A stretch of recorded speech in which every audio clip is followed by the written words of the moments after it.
Well, product photography and still life photography is so related. But before we get into all the things that separate them, and there are a few things that do separate them, we want to talk about lighting in general. So what I want to do is to get everybody up to speed on what I call subject-centric lighting, but up to speed on lighting for tabletop. It's one thing to light for something very large, but when we're talking tabletop photography, we really are talking about something that'll fit up here. We're not talking about cars or boats or those things. We're talking about something that will sit up here. Blenders and food objects or cooking tools. We have an entire space back here devoted to lots of fun stuff that people have brought in. And thanks to John Cornicello and Celeste and a bunch of folks that have brought in some stuff for us to photograph. We'll be picking out some of these things. But jewelry, cosmetics, these are all great things to photograph. But we have to understand how that works. So I'm going to walk us through some different things. The basis of lighting anything is that everything reflects. Everything reflects the light. Some things reflect light differently than others, and some things reflect light more than others. And what we're looking for is 5 different areas of light. We're going to go through that. But understanding what we're looking at here is some leaves, but we're really seeing the light reflected from the leaves, not the leaves themselves. These leaves are slightly damp. So instead of being a flat, matte leaf, they're very shiny. And that's because we've changed the surface dimension, the texture, to be very shiny. Have to understand that everything reflects. In this particular shot, we're using one light source above the subject, and you can see the light source in the 8-ball. First thing you can look at. You see the shiny part around here? That's the light source too. Why is it smaller in the 8-ball and larger here? Because the 8-ball's rounded and the surface is flat. So it's the same light on the subject as on the background, and yet it renders differently. We call this a specular because it is a reflection of the softbox. That area there is a reflection of the softbox. That's a reflection of the softbox. So in subject-centric lighting, what we do is we talk about the subject out to the light. The subject will reveal to you how it was lit and why it was lit. We use it to create dimension and shape and texture. We use highlights and shadows to show shape and texture. This is the goal of every photograph, whether it's an 8-ball and a spoon, and who hasn't really ever wanted to photograph an 8-ball and a spoon, seriously, or a waterfall or a seascape. It's light and reflection and how you work it. I'm going to show you this. We're going to talk a little bit about this. This is there are 3 pool balls there of different colors, right? The light above the pool balls is the same light. It's one strip light above the pool balls. And yet look how it represents differently on every different one. They're the same thing, they're pool balls. On the black one, we see only the reflection of the strip light. On the yellow one, we see the strip light and we see color around it because it's yellow. On the white one, we hardly even see the strip light. Color matters. Color of our subject matters. We call that the true value of the subject. The true value of this, what is that, the 6-ball? Who plays pool? What the 7, whatever? The yellow one is yellow. Well, the true value of the black one is black, so it is rendered correctly. The true value of the white ball is white, so when the highlight slips down to the white ball, it's almost undiscernible. It just goes from highlight, which is white, down to the white ball. And do you notice that all 3 highlights, all 3 speculars are white? So in this case, we have white against black. In this case, we have white against white, and it changes how the light renders back to us. This is our challenge when shooting almost anything. But when we get into tabletop and product photography, Everything is reflecting at a much more productive level because we're working in such a small area. Tabletop photography is this big, so we have lights in a lot closer than if we're shooting an engagement shot, across the street type thing. We're really in tight, and so everything that we do really matters a lot because of the detail. What else does the specular show us? It shows a shape. We know they're round because the specular follows the shape. And we also know that they're deep because our eyes tell us that since the specular is there and we have true value in front of it, it comes forward. We know all of this information about lighting because it's what we've been seeing since we were born.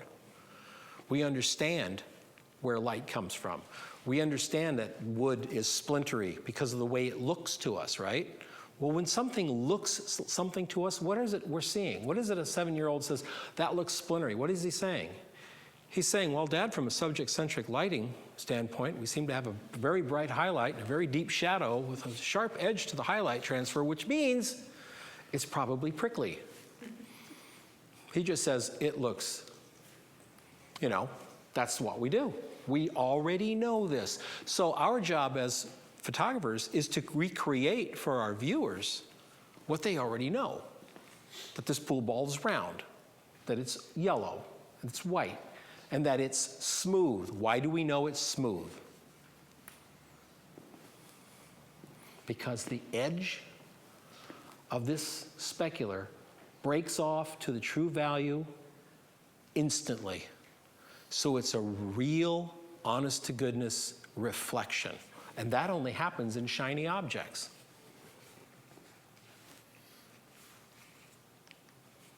In a non-shiny object,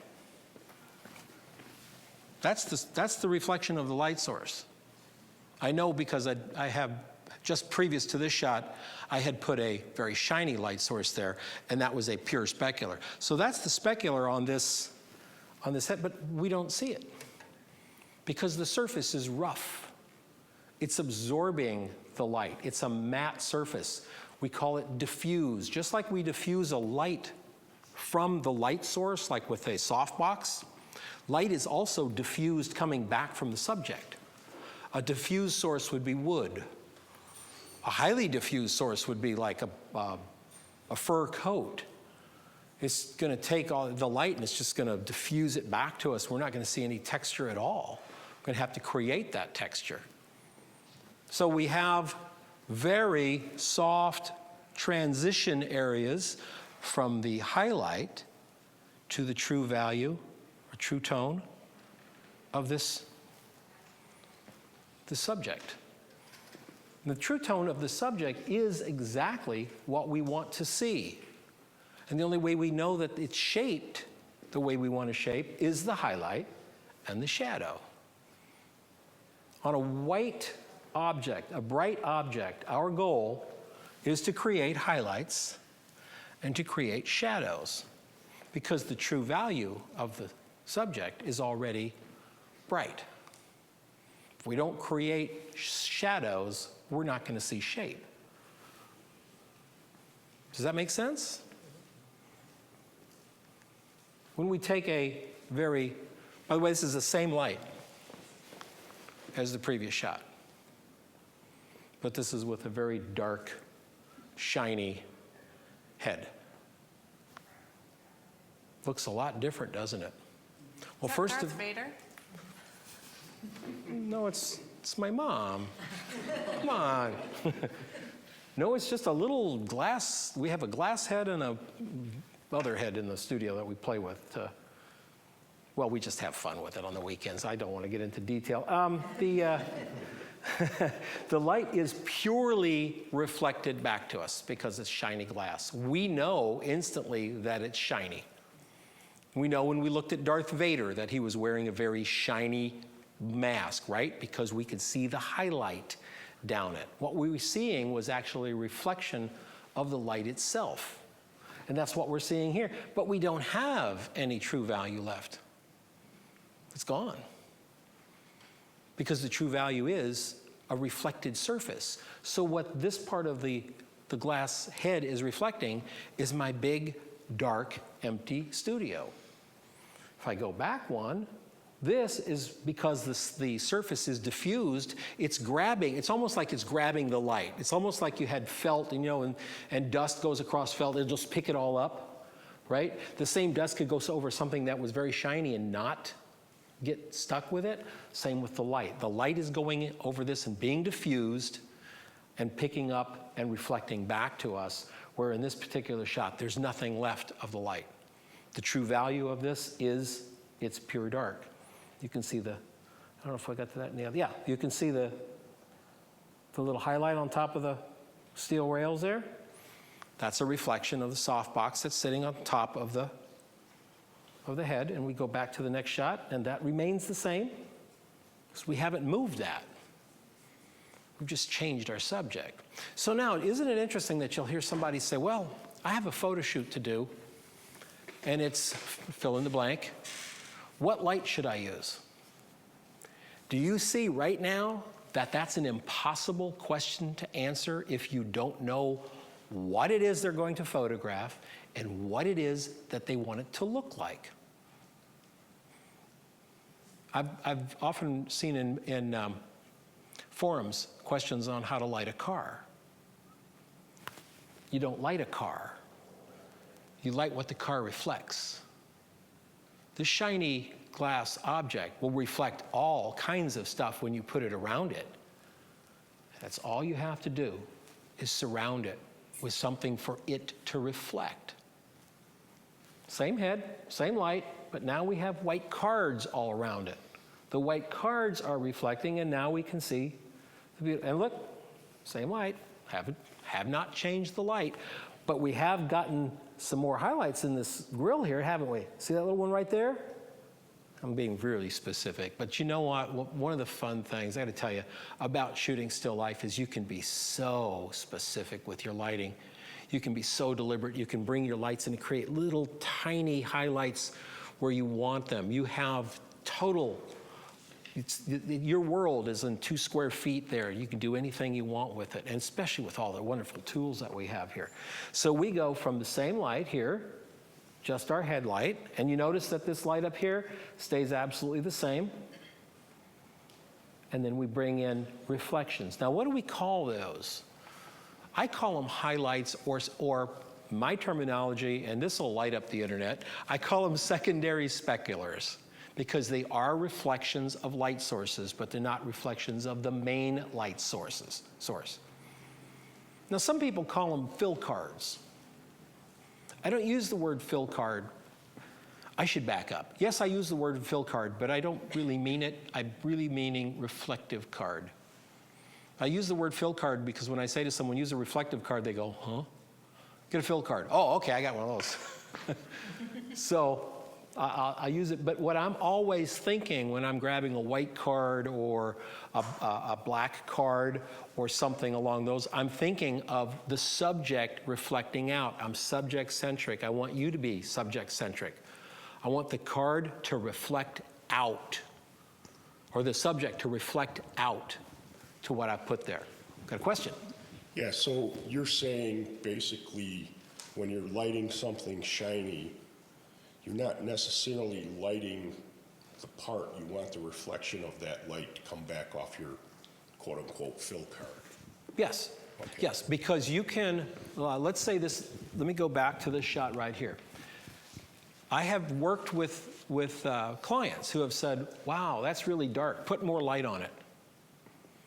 Make the light brighter. Okay, I can make the light brighter. This softbox, I can make it really bright.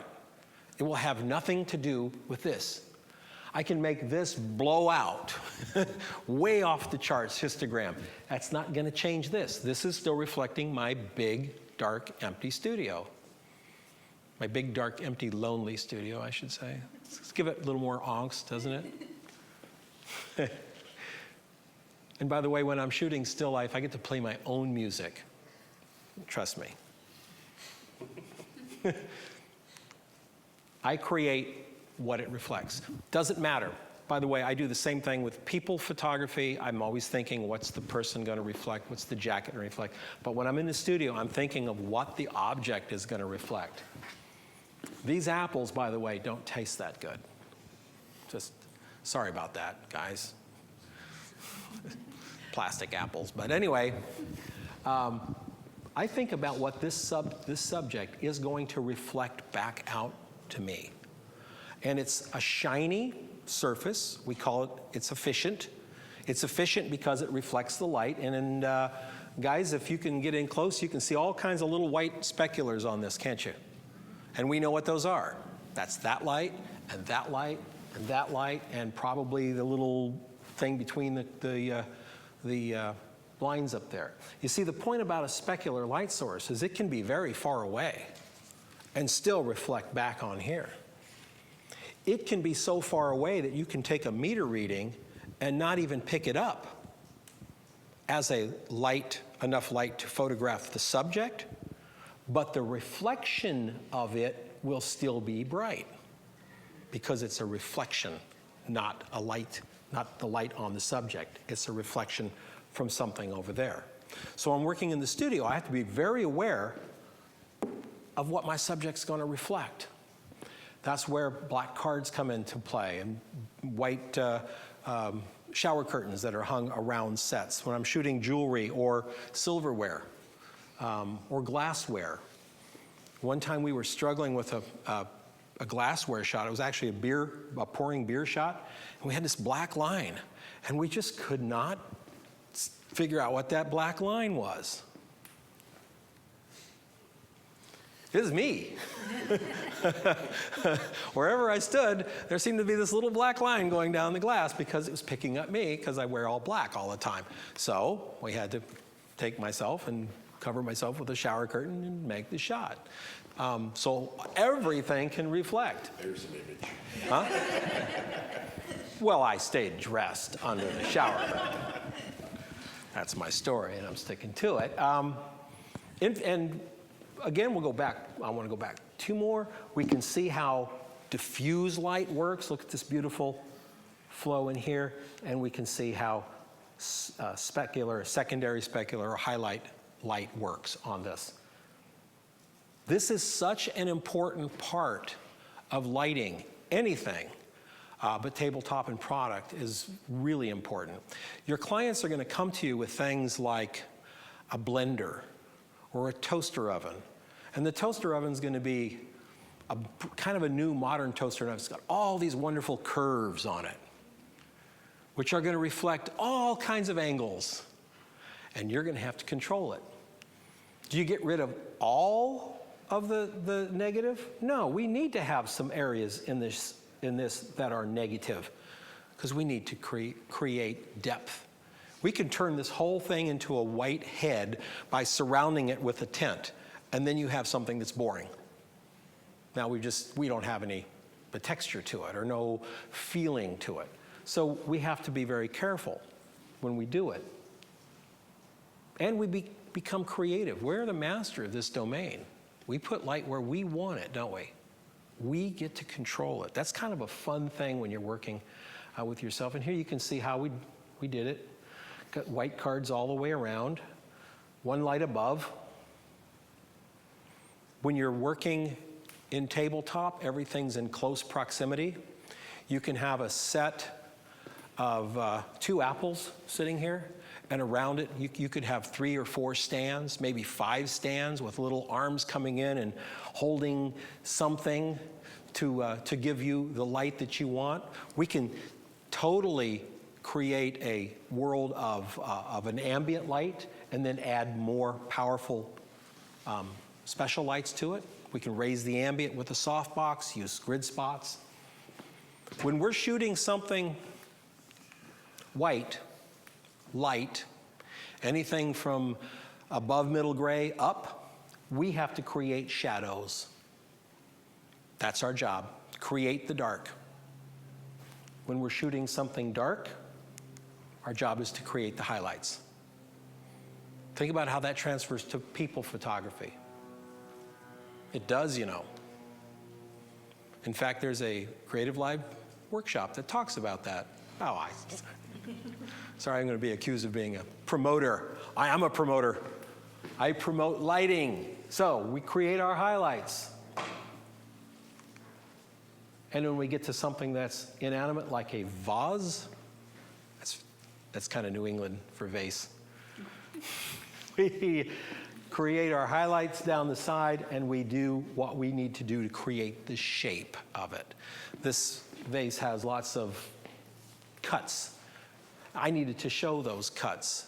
So I needed to let the back of it go dark, because if I lit up the back of it, I wouldn't see the difference between these little lines in it and the background. I needed to see that. Do I have the setup shot in here? I do. And this is the setup shot. But I want to show you something. See where this thing comes up like this and curves over? What happens up here if I don't have this whiteboard up here? The light comes up and breaks. It would break right there. You can see this light coming up and breaking right there. Then what happened to that part of the vase? It went black. My studio is very dark in comparison to the F-22 used to light this up. So I had to create something to keep this curve going around. When you're working with your tabletops, where it's going to fail is the little places you didn't see your product disappearing, where it faded back into something other than what we needed. Put the light above the top of the ice, looks fine, the ice looks great. What happens to the glass? It's gone. It's just gone. Until we add 2 cards to the side, and we have our glass. It's not hard. You know, tabletop photography isn't rocket science. It's being aware of how the subject brings the light back to you. Oh, and here's how I do the same thing in people photography. Here is a shot from my portfolio. I've got we've got the sharp specular, so we know that this is a shiny glass. We have this same light, a much softer transition in the cord at the top, a very soft transition that shows us the shape of the bottle cap.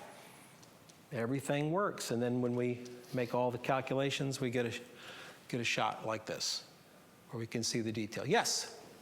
So I thought maybe I'd chime in with a question from the internet. Sure. Question from Tim Sebring from Ohio. So asked a little bit ago, but Don, are you saying that if you increase your lighting, i.e. brighter flash, all you're doing is adding lighting to the speculars more? And if you want highlights, you need reflective cards, etc. Can you explain that again? If it's on a dark subject, especially a dark, shiny subject, if the answer was to this, let's say this is F11. If the answer was to take it to F16, 1 stop brighter, we could do that. This would become 1 stop brighter. This wouldn't change at all, because it's black. It's black glass. What we're seeing here is a reflection of the softbox, right? We're seeing here is a reflection of the studio. The studio hasn't changed just because I moved the softbox to F16. The studio is still a big, dark, empty, lonely place being reflected back in. It's not changed. How do I change that? I add something for that dark glass to reflect. Now, if I'd gone from F11 to F16, that would be a stop brighter, and these would be a stop brighter, right? The whole thing's going to move up because this is going to light these cards up brighter. Ask Tim if that answered his question. Tim? He'll get back to us. There's usually a little delay, so Huh? there's usually a little delay, so Yes. we'll get back. He'll get back to us. Let us know if that answered the question, because yes, it would make no difference in this shot if I added F16 to this image in the dark parts of this. Sorry, I said it wouldn't make. It would make a huge difference if I went to F16 in this, because this is a white subject. it's all light. It's all reflecting light. It would definitely jump up. It wouldn't have in the black head. Back to here. Tim said that it did answer his question, by the way. It did? Yep. Good. Absolutely. Fantastic. Thanks.